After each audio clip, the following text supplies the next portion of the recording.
tell you about some of my experiences with what I consider one of the most extreme sports known to man. It's long and arduous, and I've taken years of my life to reach the achievements that I have in this event, and I've spent hours, days, and nights on the road just to reach these events.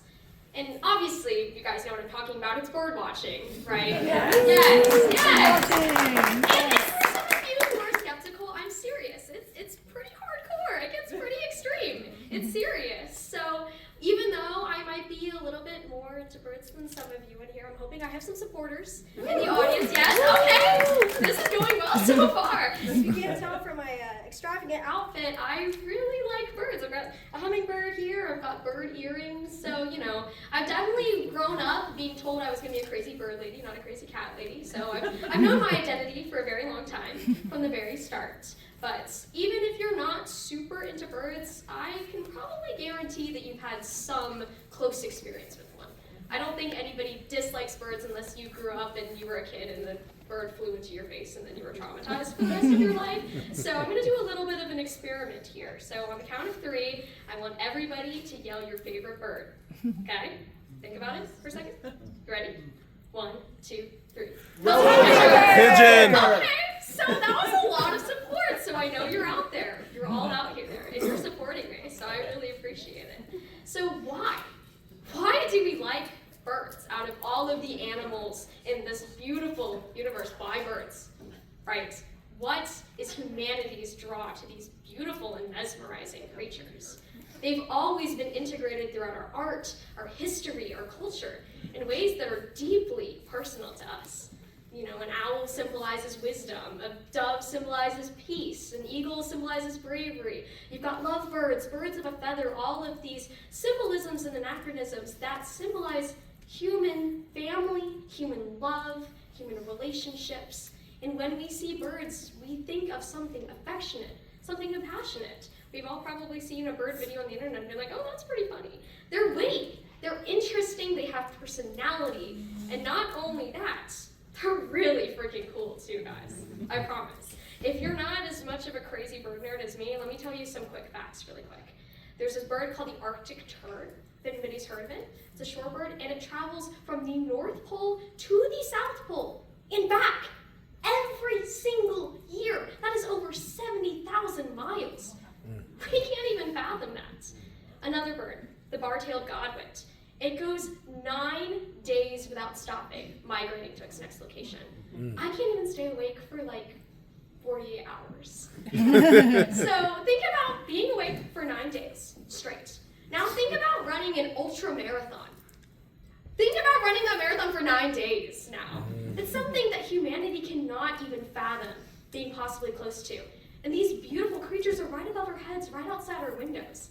These miracles of nature are all around us. And sometimes we don't even notice.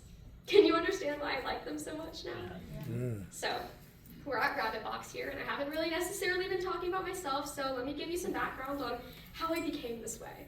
So I was plagued by the bird plague at a very young age. I became bird-brained probably around the ripe age of 8 years old. So as most kids, they're into something, right? You've got your kids who like trains and dinosaurs. Mine was birds, of course. So when I finally got unrestricted access to the internet, the very first thing I did, as any normal kid would do, is go straight to the Cornell Lab of Ornithology website. So me with my little iPad, I would walk around the house every single day, scanning this website for everything I could find. I took all the little free college course free trials until they were exhausted, and then make a new account, and then go through more of them, and then make a new account.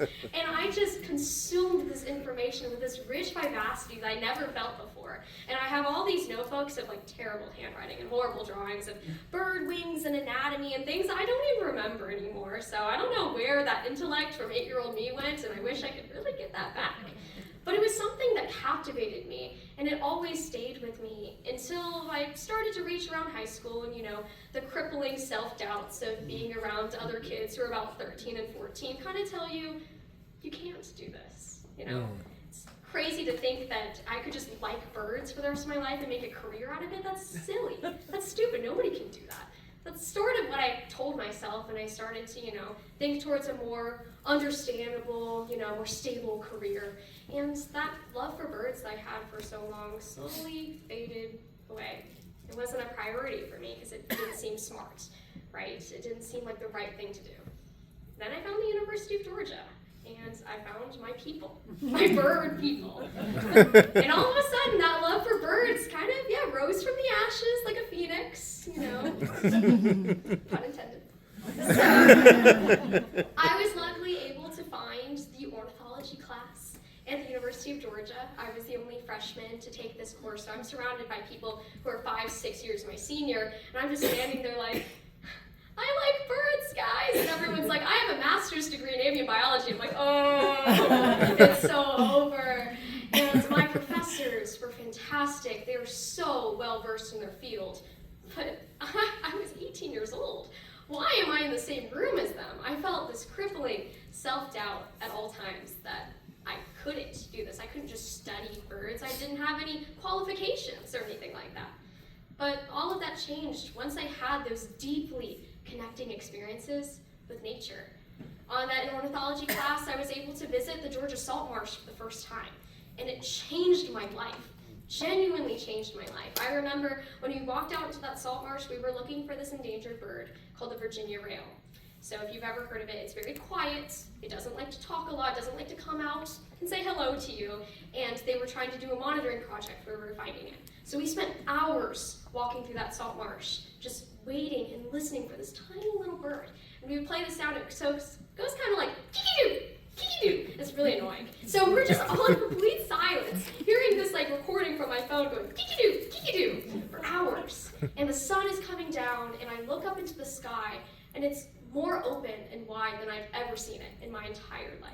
And it's turning all these colors of orange and purple and pink and red that were so incredibly beautiful.